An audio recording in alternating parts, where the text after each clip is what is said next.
Okay, great. Welcome everyone, and thank you for joining us for today's webinar. It's great to be here with you.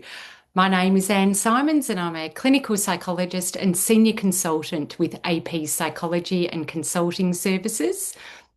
And over the next hour, I'm looking forward to exploring vicarious trauma at work and how to recognise the signs and reduce risk.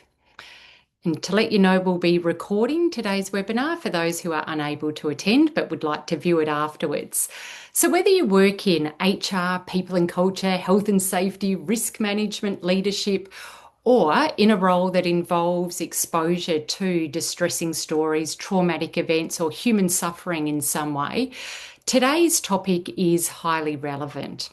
Vicarious trauma is increasingly recognised as an important psychosocial risk across many industries, and while it's traditionally been associated with healthcare and counselling and emergency services, we know now that trauma exposure occurs across a much broader range of workplaces.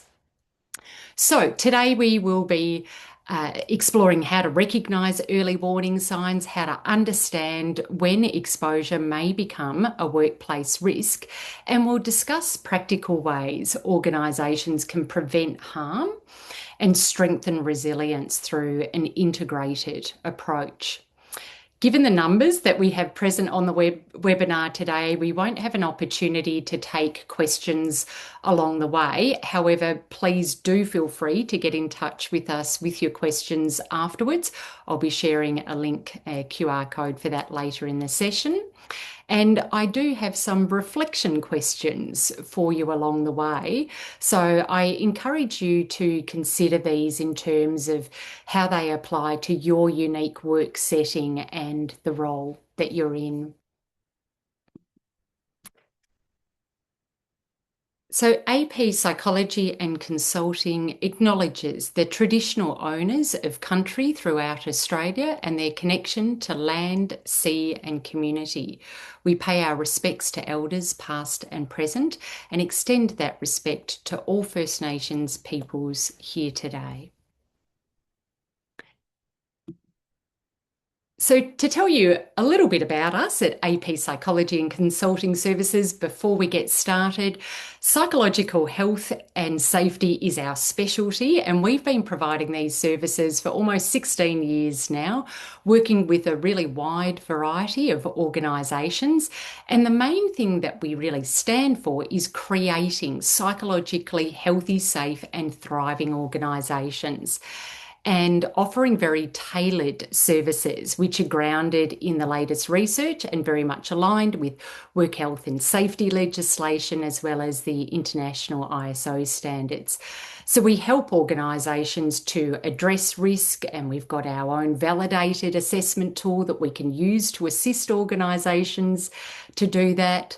And with the outcomes of that, we can then guide the development of tailored interventions to address really where the highest risk lies within organisations.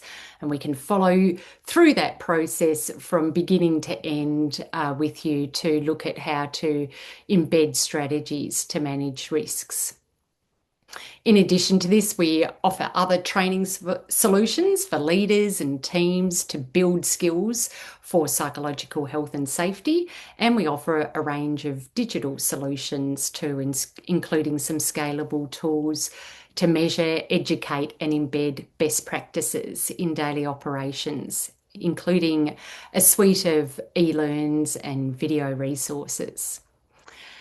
So over the years, we've built up relationships with a whole range of organisations. You can see some of those on the slide there, forming really long-standing and trusted partnerships across all industries in Australia, internationally as well. And you can see some of them are ranging from insurance companies to emergency services, logistic companies, areas of government, higher education, etc.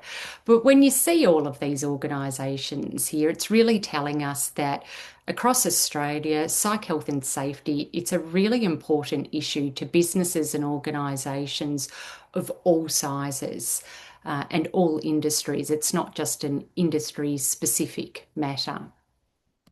This is also an area of passion for me. I've been working with adults within my private practice for over the last 15, 16 years or so, and I have spoken to so many individuals who really talk about the impact that their work is having on them, and sometimes that is in a very protective way, but unfortunately at other times it's in a very negative way too. As well as that, I am no stranger to vicarious trauma, having witnessed traumatic incidents in my early career, in particular, working with young people in a correctional facility and hearing about countless stories of their suffering too. So, before we dive into the material, I do want to acknowledge that because we're talking about mental health issues today, and in particular trauma, this can sometimes be triggering for people. So it's really important to just look after yourself during this session, doing whatever you need to do to take care of yourself, whether that's having a break, maybe coming back later when you're ready, or taking a break, leaving, having a glass of water, breath of fresh air, maybe keeping your leader in the loop too.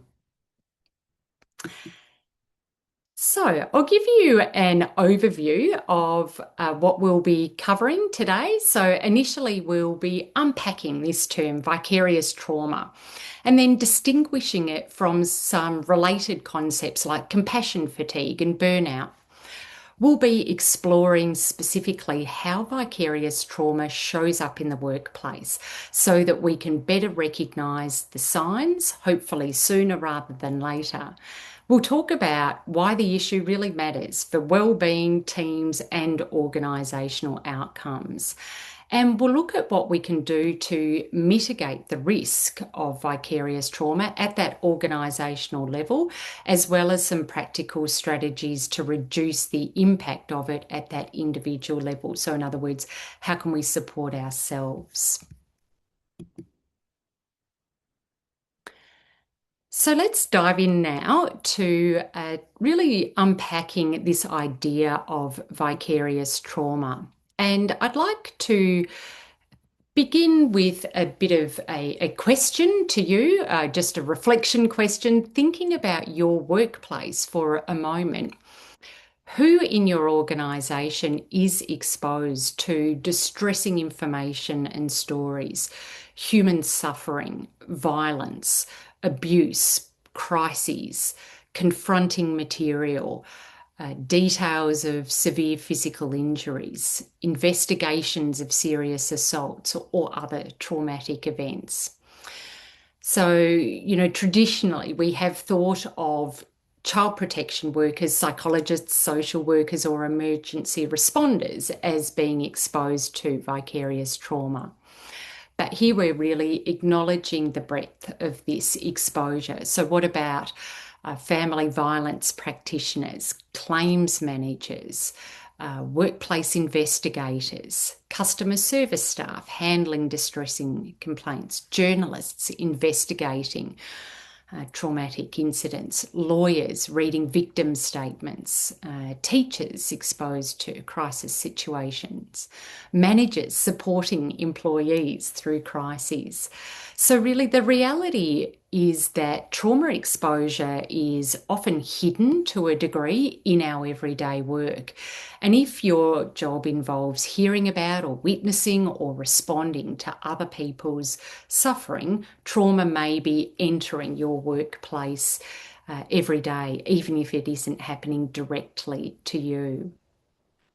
And so that means across countless workplaces, often people are kind of carrying the weight of others' stories, others' situations, trauma that are not their own. And this can potentially cause individual harm, but then it does start to impact on teams and has the potential to affect service outcomes as well.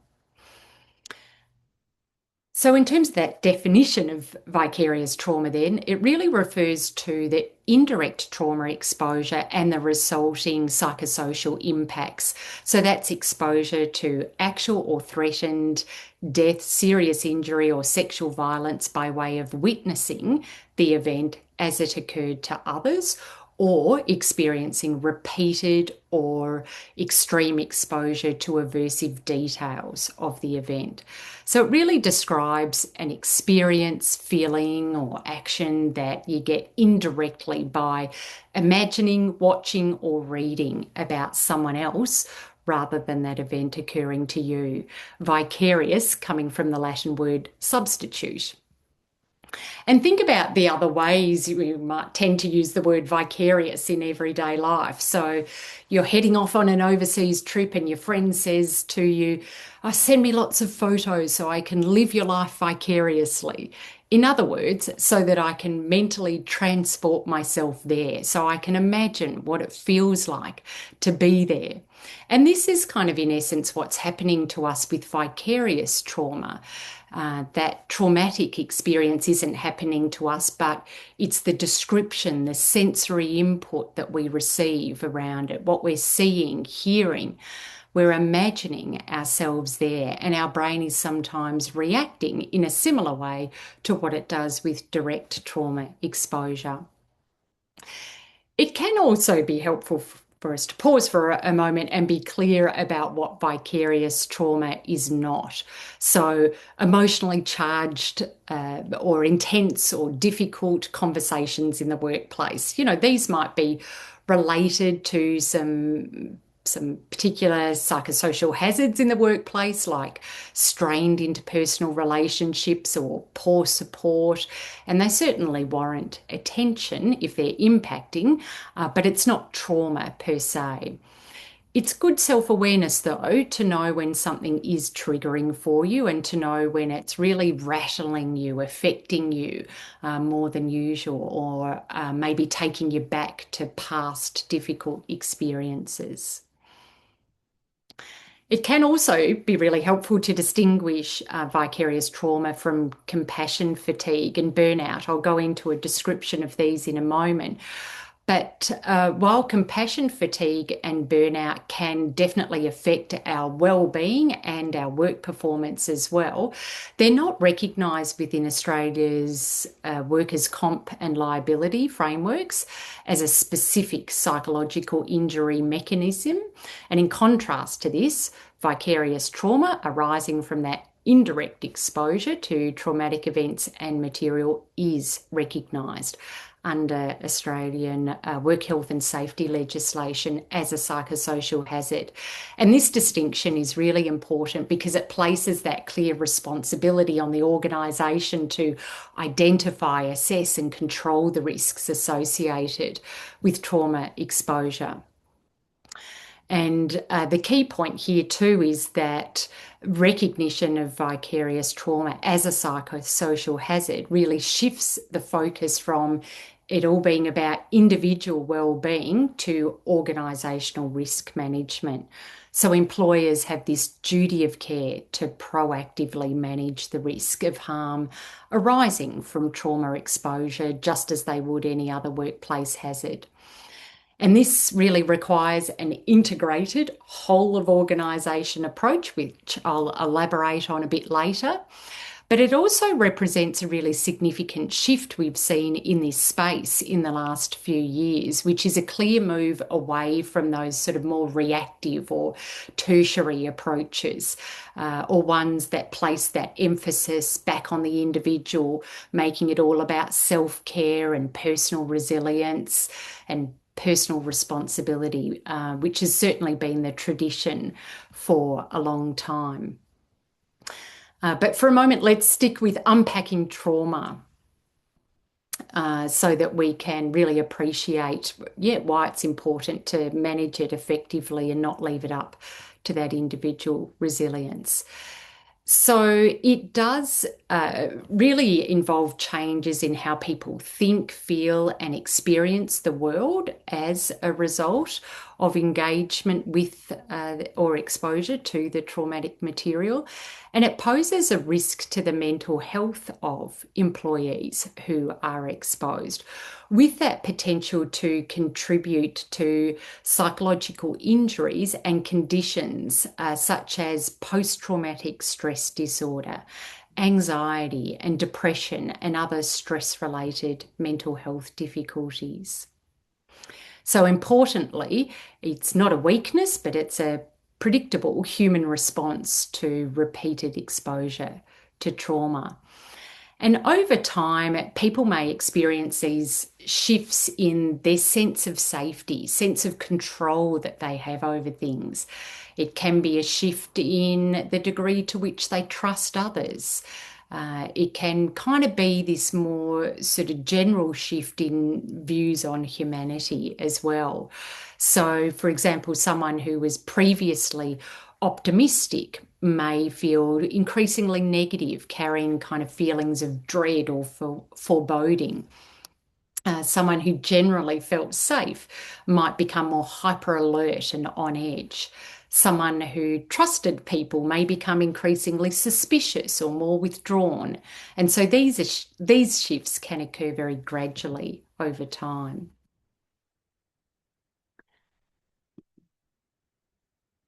So let's distinguish vicarious trauma in a little bit more detail from compassion fatigue and burnout. So they are somewhat related, um, but they really do involve quite distinct responses to prolonged exposure to different types of stress. So we've just talked about vicarious trauma, referring to that kind of deeper, lasting shift in a person's worldview, sense of safety, sense of control or meaning that arises from that repeated exposure to others' traumatic experience. While compassion fatigue, it's more about the emotional and physical exhaustion that reduces a person's capacity to empathize or to feel compassion for others. And often this is seen as occurring gradually over time, almost like a gradual numbing or detachment. In contrast to this, burnout is a broader occupational syndrome, and it's typically caused by chronic workplace stress.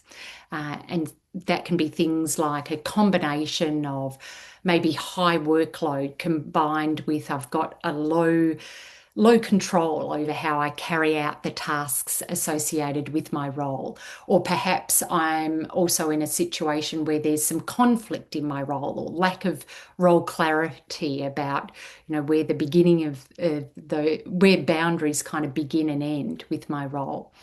Perhaps there's insufficient support too that I'm experiencing in my role. And so burnout, it tends to be more characterized by exhaustion, perhaps an increase in cynicism, a feeling of reduced effectiveness, and it can really occur in any job, certainly not only those involving trauma exposure. I've got some descriptions here of each of these, and it probably is a little bit difficult for you to read that on the slide. So I'll just read these out to you to give you a sense of these experiences and how they differ. So this first one is describing vicarious trauma. I've been dealing with a customer for several months. They have disclosed a number of distressing experiences, unsafe accommodation, violence, and alienation from their community. The details they've shared have been harrowing. Each time I hear or read something, my heart starts to pound and I feel really overwhelmed. I get images of the events they've described and I keep thinking about them even after I go home.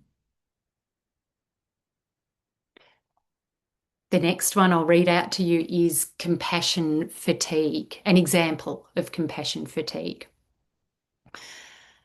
My role is starting to take a toll on me, especially on days when it's one call or meeting after another, and you need to show up with the same level of empathy and compassion to each person.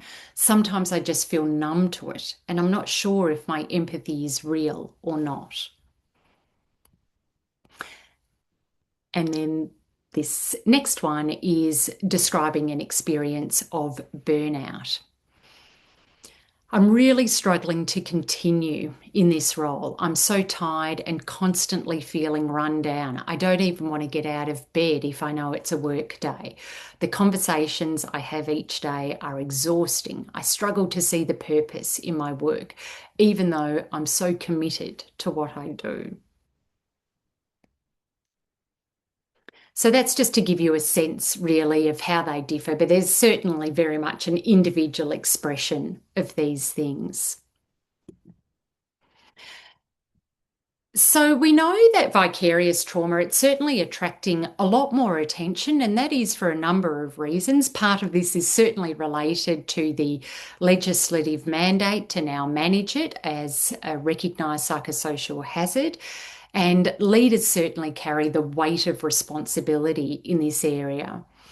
There's also this increasing recognition that it's a complex area to manage. The impacts are, often very significant and yeah, quite complex, really. We've got high rates of clinically significant mental health symptoms occurring in employees who are exposed to trauma, and the rate does tend to differ across different sectors.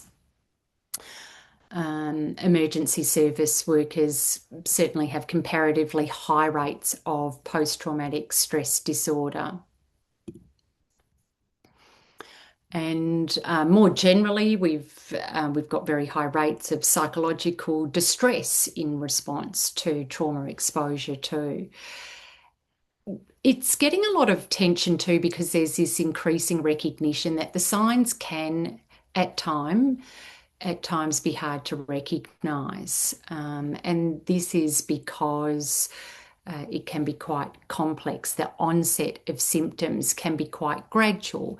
It can build up gradually over time.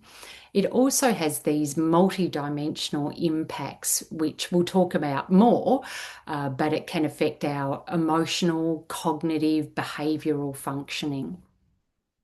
And it often gets misattributed to burnout or general stress. And there can be some roles related to factors that add to this complexity. For example, a very strong sense of duty to continue. Maybe there's, a sense of not wanting to show vulnerability, as well as, yeah, there's a whole range of other personal factors and systems too within which our role sits. The other reason why it's getting attention is because we have this rise in psychological injury claims related, more broadly to mental health issues, but in particular to vicarious trauma. And I always think about the impact of that first and foremost on the individual and their families, but also we have significant impacts on teams and industries too. That impact is important because safe work data tells us that, generally speaking, for psychological injury claims, we have longer periods of recovery on average compared with physical injury claims. So there is this growing awareness amongst organisations of the responsibility we have to look after our people. We talk about our people as being our most important asset.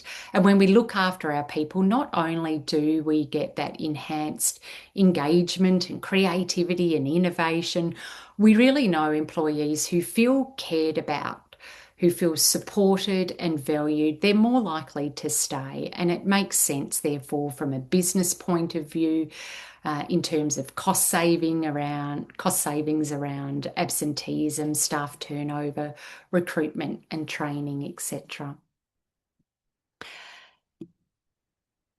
So let's look at some of the potential sources of trauma exposure now faced by different industries. And on the slide here, it's really just to give you some examples. It's by no means an exhaustive list, but indirect trauma exposure, it can occur in a number of ways. So we've talked I've just sort of touched on this idea of it can be about witnessing traumatic events. It could be about responding to emergencies and disasters. It could be about managing critical incidents. It's hearing those traumatic stories. It's reading, it could be about reading case files, viewing images or evidence, investigating complaints, supporting distressed clients or employees. So, yeah, it's really quite varied in the way that, yeah, I guess these sources of trauma really are quite varied. And the key message here is that trauma exposure, it's not restricted to one area or those traditional helping professions either. And so this is important because uh, there are really many, there are really several potential sources of vicarious trauma and the pathways that through which it can cause harm. And we really need to kind of examine this in detail in our own workplaces because the better placed we are to be aware of this, then the better we'll get a handle on how to manage that exposure. It's also crucial to consider the pathways as it's not a case of a single pathway, and this will have implications for how we tend to recognise it in the workplace. So, in the first instance, I want to highlight that it's important to know that trauma impact is determined by this interplay of individual factors, so such as the person's physiological state, my mental health history, including trauma history, personality factors, my coping style, in in combination with the frequency intensity of exposure and also in combination with those other important workplace factors such as is there a presence or relative lack of measures in place to limit the impact? Like, what are the specific controls that are in place in my role? And so yeah, the other factors at play here that can influence the impact are things like insufficient support, or perhaps there's insufficient recovery time after trauma exposure, or I lack the resources in my role to actually manage the burden of what I'm dealing with. Some factors about exposure could increase a person's physiological stress response. We can start to think about things like the intensity of the sensory stimulation. So, what form am I receiving this information in? There can be factors too that increase the emotional arousal that I experience or the distress that I experience in response to the trauma. So, such as maybe I identify with the individual in some way, or maybe it's about how vulnerable they are. Perhaps when there's a child involved, for example, I might experience that as more distressing. So, in terms of the pathways, it could be a single traumatic event that can overwhelm and distress us to such a degree that that exposure is encoded in the same way as direct trauma.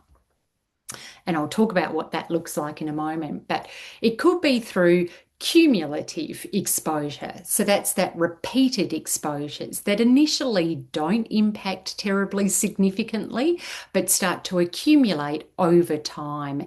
And that's when you start to get that changes in worldview, changes in my mental state and my stress response.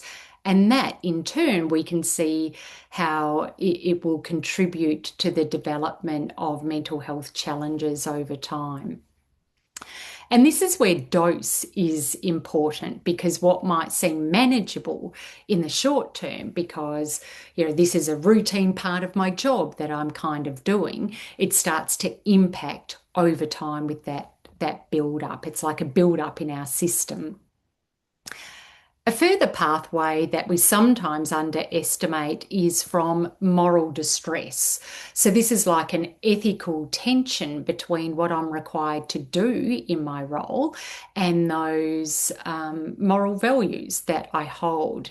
An example that comes to mind here is sometimes the stress associated of child abuse reporting obligations that can weigh really heavily on an employee because they are acutely aware of the ramifications that this has for that child's life from the circumstances that they know about that child's situation. A further pathway is overload in the short term due to that insufficient time to recover in between exposures. So the person hasn't had a chance to reset enough. And this can emerge quite suddenly over a matter of days. You can imagine I've been exposed to something today. I go home feeling pretty wrung out by it. Yeah, pretty rattled by my experience. It's kind of on my mind a lot. I'm having trouble kind of shutting down or winding down rather after work. I go to sleep that night, have a pretty rotten night's sleep. I front up to work the next day, certainly very low in energy.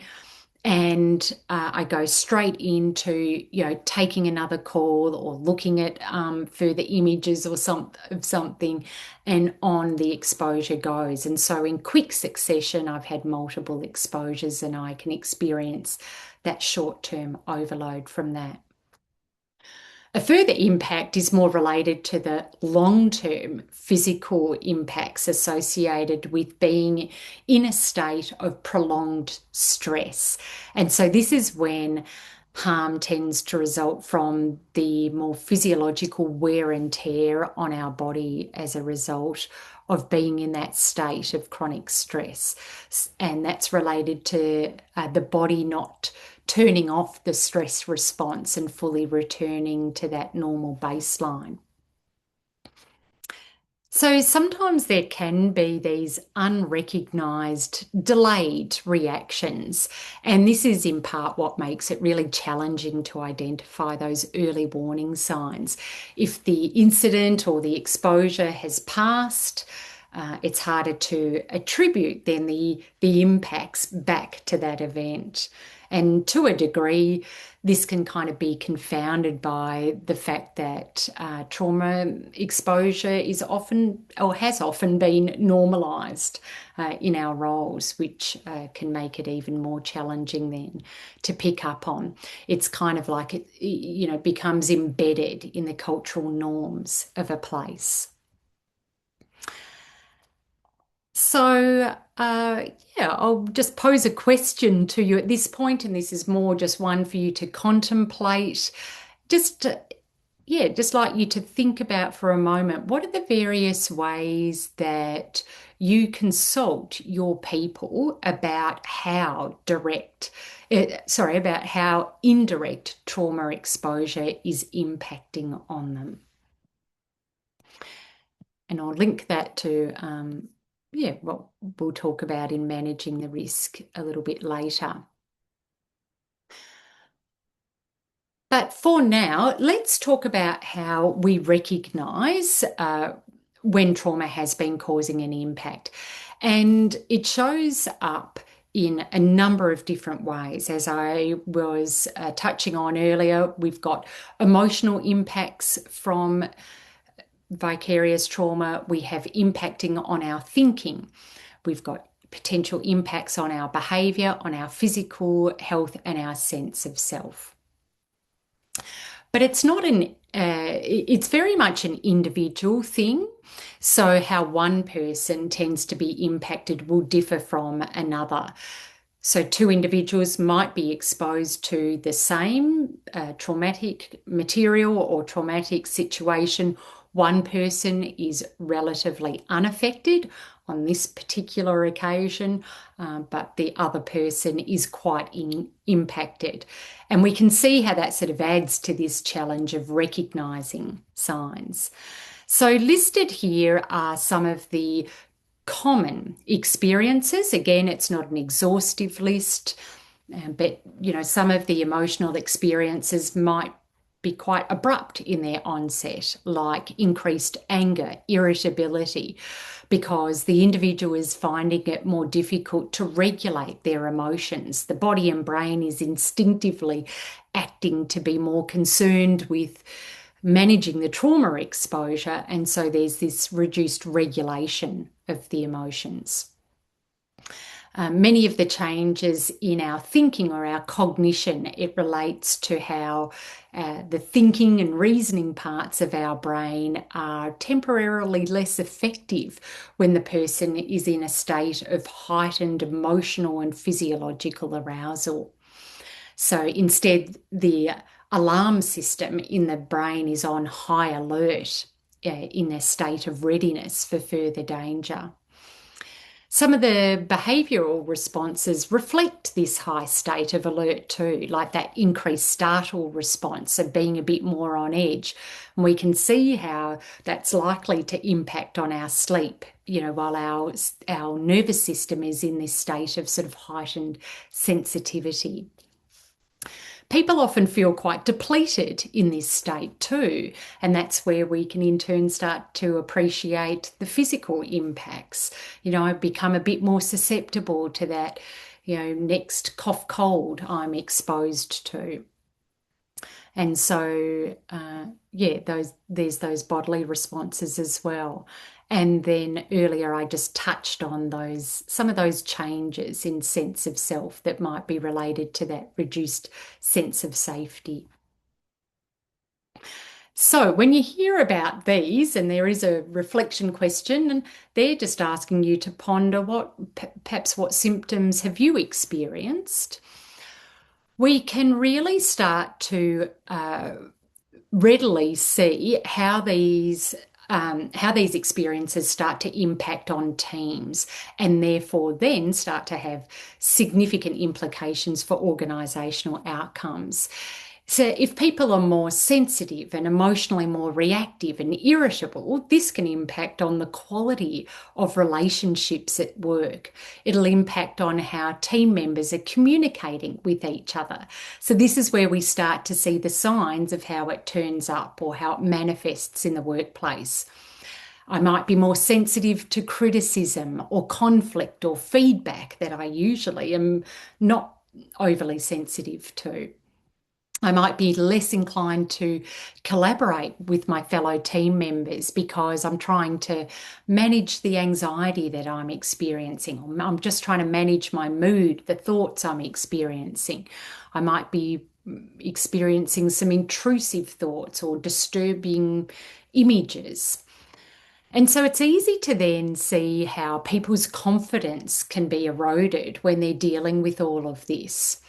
And when I'm having difficulty regulating my emotions, that can also show up as a shift in boundaries. I might become a bit more over involved with a particular client or customer situation. I'm taking on more responsibility for resolving it. I'm over invested in this client outcome.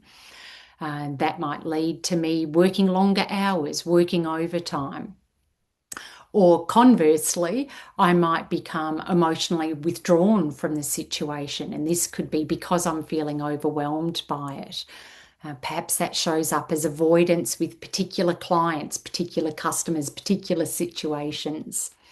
So work quality can be impacted too by that reduced concentration, memory, judgment. And with sleep often impacted, we can see how then if people are operating in a state of fatigue or kind of in a state of overdrive, we're more likely to make mistakes in that state and also find it difficult to make decisions. And so unless organisations view this as a workplace issue, that really has to be, addressed and managed as opposed to it being about individual vulnerability, we can see how the psychological impacts are kind of just bubbling away under the surface. And people might even feel some shame about speaking up or anticipate that they might not be sufficiently supported if they do so. So, this is where it also concerns psychological safety. The more we emphasize the importance of trauma management and the more we consult our people about how it's impacting and how we can reduce risks, the more we move towards this environment where hopefully people are able to speak up and seek support. And getting to know all of these workplace signs is really then part of what we're using to help us recognize the impact early. And if you're feeling maybe, concerned about somebody else, a team member, someone you're leading, a good question to ask is, what changes am I noticing compared with this person's usual behaviour? So you're sort of looking for shifts from the individual's baseline or what's typical for them. And these manifestations then in the workplace, we can see, whole team impacts. We can start to see then how the organisation might be affected too, because there could be more resignations, and then there's those costs associated with turnover. There might be work cover claims. There could be reduced productivity, certainly in these states. But we can also see how organisational culture can be eroded, and that can affect organisational reputation as well. So there's many reasons why we would want to be on the front foot and be really proactive, managing this really front and centre. So this then brings us to this idea of a whole of organisational approach to looking at vicarious trauma. And I'll take you through just briefly this idea of this whole of organisation approach before I move a bit more to individually how we can manage things. So at an organisational level, it's really about taking an integrated approach to reducing the risk of vicarious trauma, and it relies on having multiple strategies that will continue to evolve over time within the organisation, and they're really aimed at protecting employees by preventing harm through a systematic risk management approach. Organisations also need to know how to respond. So leaders in particular need to know how to respond to individuals when they are exposed and impacted, how to support employees. And more generally then too, how to promote that positive psychological health and well-being. So it's really happening at all levels of the organisation. And so part of that integrated sort of preventative framework, it's about looking at things at that work design level, that policy and governance level, operational practices in place to support this, team and leadership practices, as well as those individual support. So when these levels are all aligned, the organisation is really building protection around workers rather than relying on workers protecting themselves.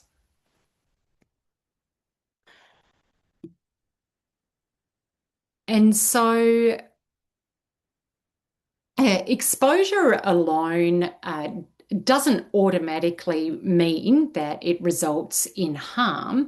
The critical question really is about when that exposure tends to exceed the individual's both internal and external resources that are available. And so sometimes that, the risk can increase. As I was saying earlier, it's about, whether it's about the frequency, intensity of that exposure. whether there are sufficient opportunities for recovery, whether workers feel isolated in terms of what they're dealing with, or on the other hand, whether support is actually adequate, whether there's sufficient clarity around their role so that they kind of know where their responsibility begins and ends. Whether the organisation encourages help seeking. And so there's lots of different things that we can do. I've got some examples on the slide there, but it is very much a case of developing bespoke measures for each organisation. So you're the expert on your organisation. You know what will be helpful and what will be workable. We've worked with many different organisations to help them tailor these approaches. So, for example, when we've worked with emergency services, the sorts of approaches we've helped to tailor there have been quite different compared to those, say, in insurance groups. And so, from a work health and safety perspective, vicarious trauma really becomes a workplace risk when exposure to other people's trauma it's a reasonably foreseeable part of the work and has that potential to cause psychological harm to workers. So the legal standard required of employers is that they manage risks according to what is reasonably practicable, and that's about weighing up the likelihood of the harm, degree of harm, and availability and cost of implementing appropriate controls. We won't go into detail about this today, but we certainly provide some services to assist organisations in getting across this. But yeah, what is reasonably practicable is really about being able to predict potential trauma exposure in the course of work undertaken and exercise the due diligence in protecting the employee from the negative impacts through a variety of measures and controls. And depending on what your role is in your organisation, if you carry some responsibility for this, you might be familiar with the concept of a hierarchy of controls. And this is what really requires organisations to implement the most effective mitigation measures. So we're aiming for elimination where possible, but often with trauma exposure, elimination isn't necessarily possible. So then we're aiming for risk reduction and using this whole system approach to achieve that.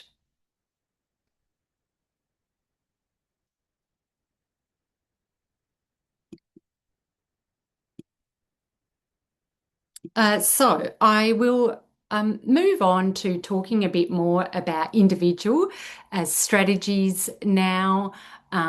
Just before I launch into that, just want to emphasize those other very protective approaches that leaders can take in terms of having regular check-ins, discussing well-being very openly, role modeling as a leader that you're up for conversations that, might be sensitive or might be really uncomfortable and confronting. And this certainly doesn't mean having all of the answers, but it means having a compassionate, caring response. And being able to have a discussion about how the workplace supports individuals, and sometimes that might be facilitating that individual's access to other professional support.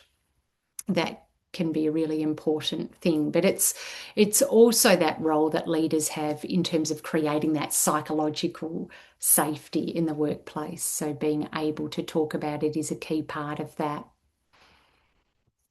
So let's move on to talking a little bit more about those individual strategies. And there is an array of things that we can do to support ourselves, given and we do need to think about a number of different things, given that the exposure often it isn't avoidable. And so recognizing those early signs and symptoms and implementing some of our coping strategies can really hold us in good stead in terms of helping that recovery and minimizing the long-term impacts. And effective management around this, it's really best achieved through a holistic and integrated approach. And that's where I guess everybody is taking responsibility for this. The individual things we can do can be very much about how we regulate our nervous system. So, taking that time to engage in some consistent self-care practices and strengthening our overall resilience. These sorts of things can be very important, hold us in good stead. It's helpful to hold in mind a few key strategies for reducing the impact and restoring yourself to a baseline. And so we talk about the ABCs of prevention, the A standing for awareness. So really just noticing when your emotional reactions tend to be stronger than usual. What supports do you normally find helpful? So being aware of that. Balance is all about focusing on nurturing yourself. What are those self-care strategies? Are you able to give yourself some breaks? How do you maintain your physical well-being? Connection. This is a really key part of supporting ourselves too. So the importance of staying connected to our values in some way, but really staying connected to others. That can provide a very important buffer as well. So there are many different ways that we can talk about, managing our energy and looking after our well-being. On the slide, got lots of examples here. Some of these things might be things that you kind of attend to routinely, but in particular in response to trauma exposure, often these things can provide a really good foundation for us as well as be about that recovery period. So, things like ensuring that we have routine in our week. That's kind of like provides the scaffolding for us to get through our week and doing those restorative things. I won't spend a lot of time sitting here on this slide, but these might be things that you will, perhaps be more conscious of putting into your toolkit to apply later.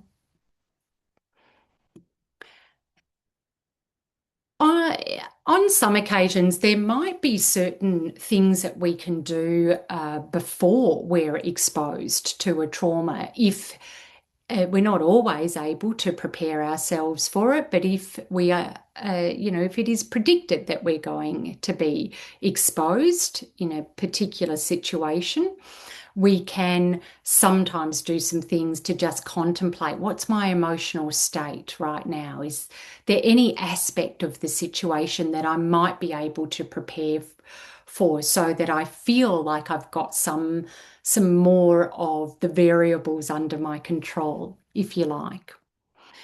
There are some things that we might be able to do during the exposure that are about grounding ourselves in the present moment. So this can be things like just pressing your feet into the ground, being conscious of the environment around you, just engaging with what are some objects that I can see around me at the moment, what are some sounds that I can hear. This is a very helpful way of just grounding yourself in the present moment. Regulating our breathing can also be a helpful way of managing distressing content too, or managing a distressing exposure. So just being conscious of slowing down our breathing a little bit, in particular our exhale, just helping to send that message to our central nervous system. There might be things that we can do on that cognitive level too. Or maybe we're able to bring in supports. And then we want to be mindful of what we're doing after the exposure too. So checking in with myself, first of all, how stressed do I feel? What emotions are hanging around?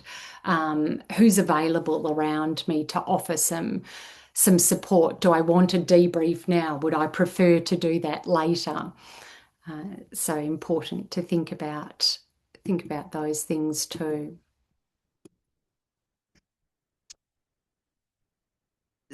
So it is worth considering too, when might it be appropriate to really reach out for support in a more proactive way? And that might be when you've started to experience a combination of different factors, perhaps some of these things on the slide here, like losing interest in looking after your well-being or feeling particularly shaken up by an experience.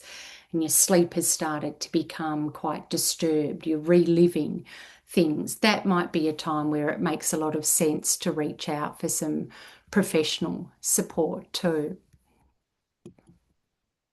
So I would encourage you to think about what are some of the things that you already do to look after yourself, and perhaps what are some of the additional things that you might be able to do.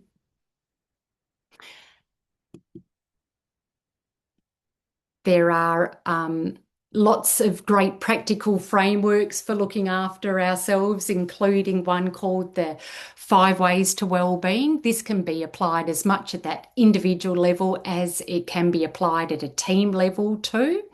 It talks about sort of 5 avenues through which you can do some very practical things regularly throughout your week to kind of bolster well-being and resilience. And part of that is being aware, so coming back into the present moment, really reconnecting with what's going on around you, keeping active. That's a great way of, moving through stress hormones through our body. Keep learning. When we keep learning, we're sort of encouraging our brain to be able to respond to challenges. I've mentioned connecting with others, the importance of that too, and helping others as well. That can bolster our own well-being too. So lots of different things that we can do. And now I'd encourage you to think about maybe one action that you might commit to in the coming weeks in order to help prevent and manage the risk of vicarious trauma. So whether that's from a leadership point of view or whether that's from an individual point of view, what's one action that you want to take away from today? We know when we're supporting people in this space, there's a whole lot of benefits to our organisation at large. So we've talked about quite a lot of different things today. We've talked about the complexity of vicarious trauma. We've talked about the importance of that whole system approach, and we've talked about some individual strategies as well. So we do have a range of different ways that we can support you and your organisation. Whether that's about whether you're at that sort of early stage of psychosocial risk management or whether you're further along. It might be that you're looking at particular actions that you can take at that more early level, or perhaps it's at that more sophisticated level of support too.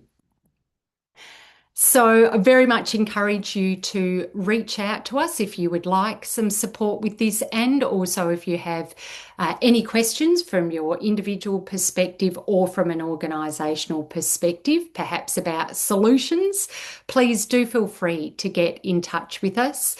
Due to the numbers today, we didn't have an opportunity to address individual questions, but feel free to email us or if you'd like to book a call with our team. Please follow this QR code now on the slide so that will take you through to our contact. And finally, I'd just like to thank you all for your attendance today. And I hope you've got some really useful takeaways from today and yeah, just being able to contemplate ways in which you'll be looking after yourselves, looking after your teams. There's a QR code there too if you'd like to connect with us on LinkedIn. And I'll just take us back to that previous slide in case you didn't have a chance to grab that QR code too. And we look forward to hearing from you. Thanks for attending. Hope you have a good afternoon.